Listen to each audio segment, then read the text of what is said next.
Bonjour, aujourd'hui nous allons parler de la gestion des risques climatiques au Bangladesh. Alors le Bangladesh se trouve ici.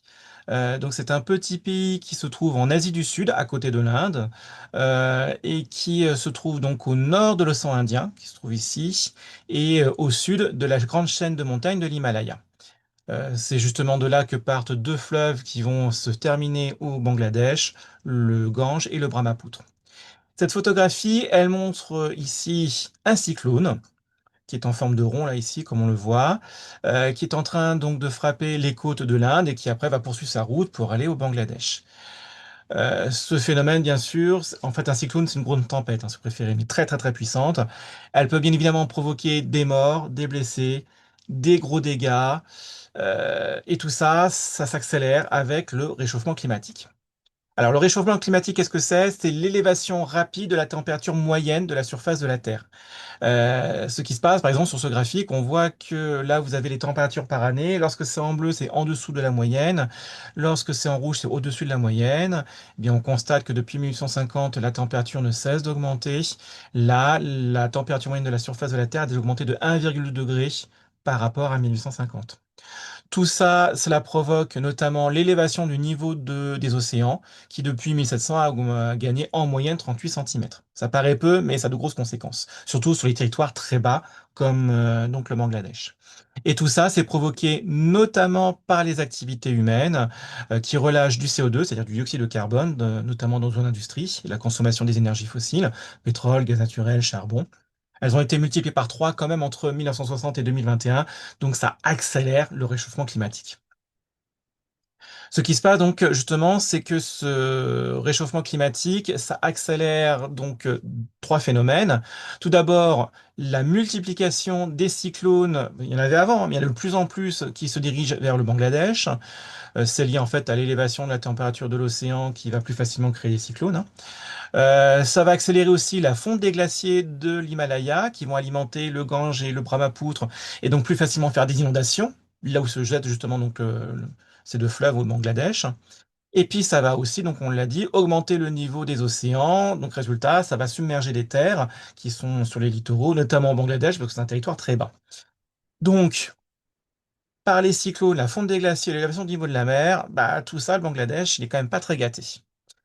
Ça provoque donc énormément d'inondations, qu'elles soient provoquées par les fleuves du Brahmaputra ou du Gange, mais aussi par l'élévation du niveau de la mer, et donc notamment aussi des cyclones qui vont pousser l'eau de mer vers l'intérieur des terres pour faire aussi des inondations.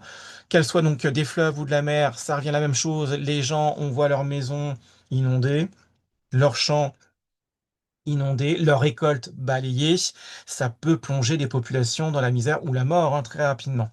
De même, ça va provoquer l'érosion, c'est-à-dire en fait le sol qui est emporté par les eaux, que ce soit le long des fleuves ou au bord de la mer. Et là encore, ça peut détruire des maisons, ça peut détruire des champs, des terres agricoles, etc., etc.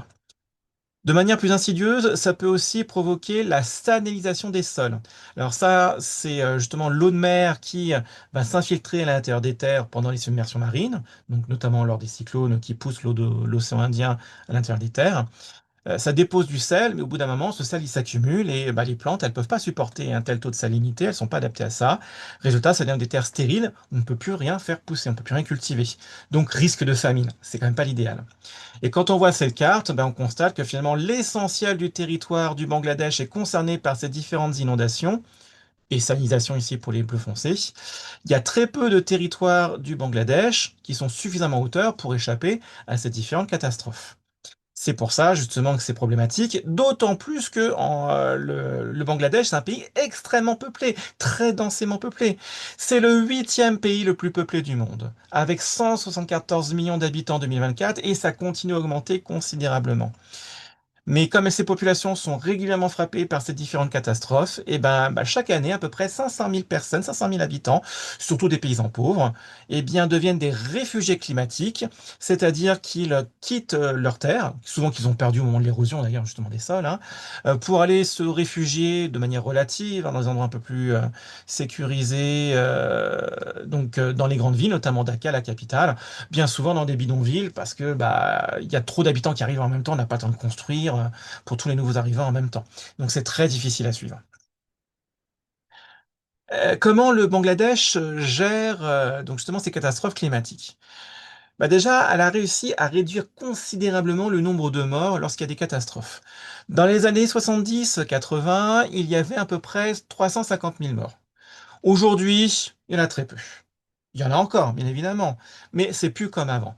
Alors pourquoi? Eh bien, tout simplement parce qu'en fait, le Bangladesh a investi dans des systèmes de surveillance et d'alerte de cyclones et de tsunamis pour justement prévenir les populations quand il y a un danger de fuir, pour justement ne pas être emportées par les cyclones, les inondations, etc., etc. Maintenant, l'autre problème, c'est aussi donc l'érosion et donc après la perte des terres agricoles et la famine. Donc il y a des constructions de digues le long des fleuves notamment pour justement surélever donc les bords des fleuves, des cours d'eau et ainsi limiter la possibilité que les fleuves débordent au moment des crues sur les terres. C'est un travail effectivement qui doit se faire régulièrement, il faut les entretenir.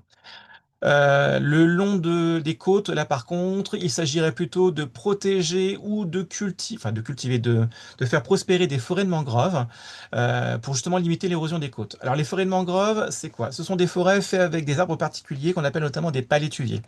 Ils ont des racines profondément enfoncées dans le sol et ils supportent les marées et l'eau salée.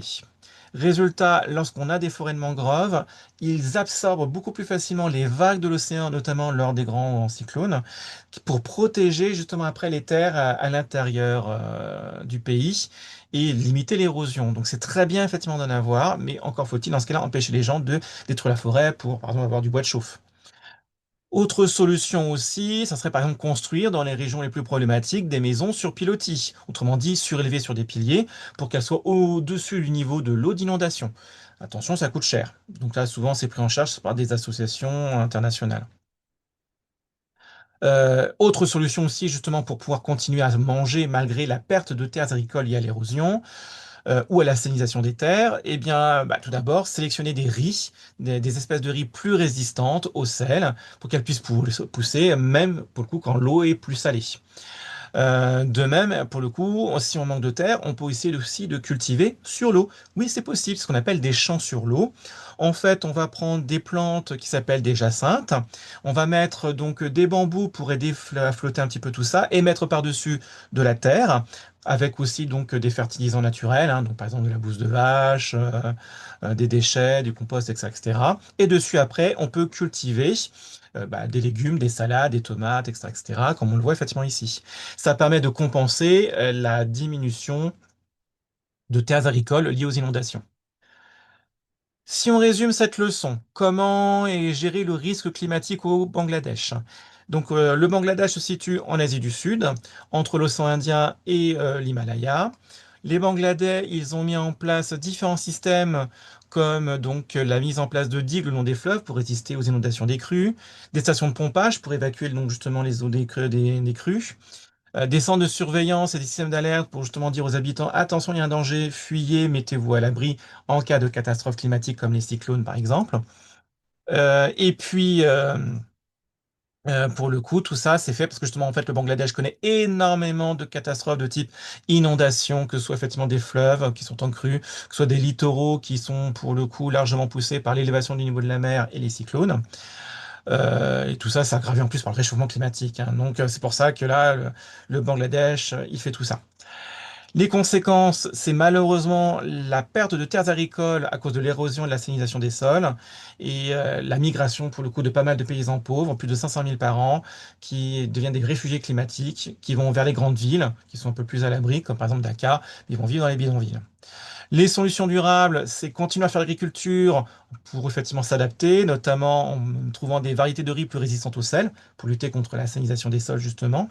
C'est cultiver des jardins flottants sur l'eau pour résister justement et compenser l'érosion des sols liée aux inondations. C'est protéger absolument les forêts de mangroves, non pas pour dire c'est joli, non, c'est pour protéger vraiment l'érosion des côtes. Et enfin, c'est surélever les maisons quand c'est nécessaire, si effectivement on estime que déménager, c'est pas la meilleure des solutions. Dans ce cas-là, effectivement, des maisons sur pilotis au-dessus de l'eau, du niveau d'inondation, ça serait très bien. Pour voir si vous avez compris cette leçon, voici 6 questions flashcards, questions-réponses. Mettez en pause pour avoir le temps de répondre à ces questions-là. Dès que vous êtes terminé, vous remettez la vidéo en marche pour voir la correction. Allez, mettez en pause. Bon, on estime que là, vous avez terminé de répondre aux questions. Vous voulez voir la correction? Eh bien, la voici. Si jamais vous avez bonne réponse, bravo à vous. Si jamais il y a des erreurs, merci de les corriger. Et je vous dis au revoir et à la prochaine leçon.